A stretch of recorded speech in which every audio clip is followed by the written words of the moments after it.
y lo celebra con todo el argentino.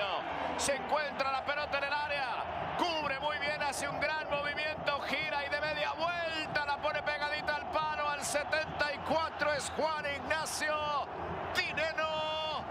2-1, Félix. Con dedicatoria para todos los que decíamos que no tenía un partido preciso, nos regala esta jugada. Dineno recibe dentro del área con el pecho, se da la vuelta y sin ver la portería, simplemente con la intuición de todo centro delantero, remata muy pegado al poste de Aarón Cruz, que por más que se estire no alcanza a llegar, ¿no? Una muy buena jugada de Dineno y también de Jero Rodríguez. Y de Fabio, porque se me lo pone a Jero. Pero ¿sabes lo que es importante? Lo que acabas de decir, Félix, y eso es clarísimo para mí. Cuando un jugador tiene la portería tatuada como la tiene él, no